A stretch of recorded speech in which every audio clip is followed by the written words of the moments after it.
Albert Einstein once said, "In matters of truth and justice, there is no difference between large and small problems, for issues concerning the treatment of people are all the same." And the treatment of people across the world in a small village in rural Africa is just as important as the treatment of people here. Mozambique is a country located on the southeastern coast of Africa. It occupies a space equivalent to the coastline between Maine and the tip of Florida. To the east, it borders the Indian Ocean. To the south is South Africa. Zimbabwe and Zambia are to the west, and Malawi and Tanzania are to the north. The country is composed of flat coastal plains, mountains, savanna, and forests. The land is fertile, and Mozambicans grow corn, sugarcane, tobacco, rice, tea, and many fruits. While it never gets too cold in the tropics, there are warm and cool seasons. Its seasons are the opposite of ours because it's in the southern hemisphere. Mozambique has a long and interesting history. In 1497, when the Portuguese navigator Vasco da Gama landed, there was no country called Mozambique.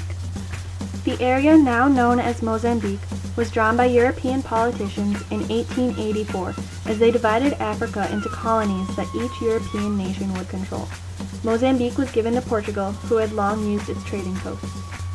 Slaves were for many decades Mozambique's most profitable export while under Portuguese control.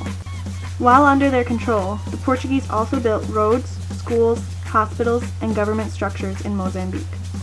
It is because of colonization that Portuguese is still the official language used in these places. In 1975, after 10 years of fighting, Mozambique became independent from the Portuguese. For the first time, black Mozambicans could be leaders in government, work as doctors and lawyers, and go to the university. However, 10 years of fighting for freedom left the country in ruins. 90% of the Portuguese settlers left, taking everything they could with them, filling the wells with concrete and gumming up the machines in the factories they left behind. For a country of 14 million people, only 80 physicians remained.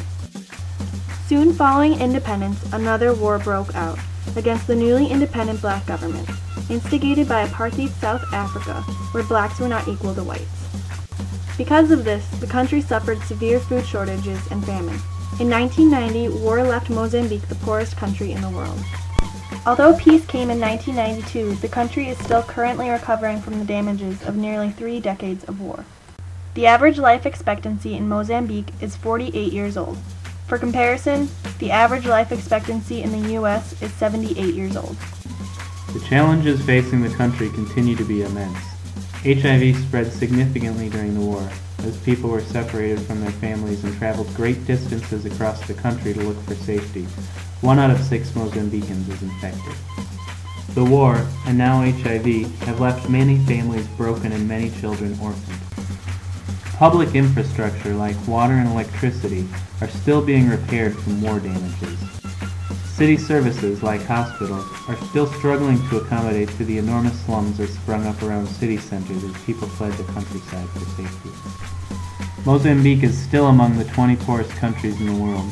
About half of Mozambicans have no reliable access to clean drinking water. Hundreds of thousands of children have no access to education. 1.6 million children have been orphaned. The current status of Mozambique is improving. Even though Mozambique has many problems, the people who live there are like any people across the world. Mozambicans laugh and dance. They sing and play games and smile like cute children and enjoy cooking and eating good food. There is much good work being done across the country. For example, there is the work of the Salesian Sisters and the Friends of Inhurim in Inhurim, Mozambique. Inhurim is a small village located on the Indian Ocean in the south of the country.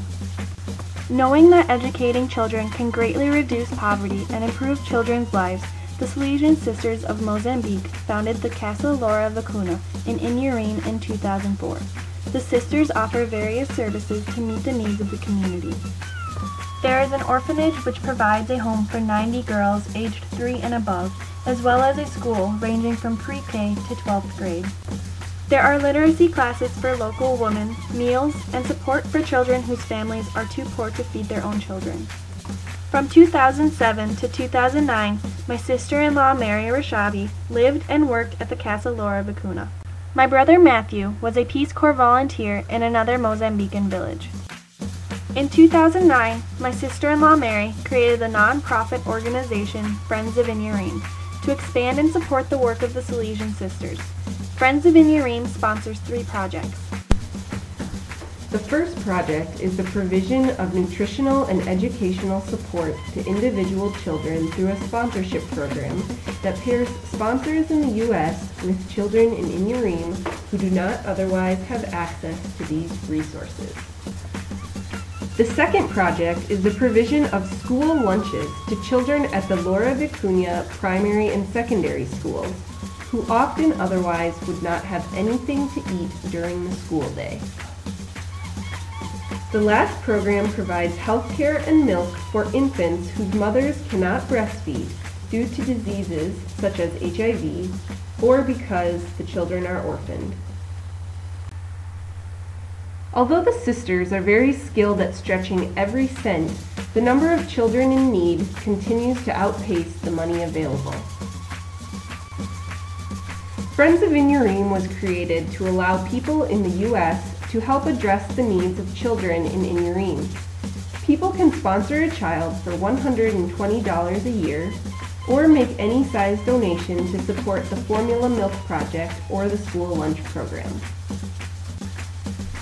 Friends of Inyurim has partnered with financial institutions that transfer donations to Inyurim without taking out any money for overhead. 100% of the money donated goes directly to programs in Mozambique. The work of Friends of Inyurim reminds us of the sameness of people across the world. Justice means helping people when they need it, even in a small village on the other side of the world.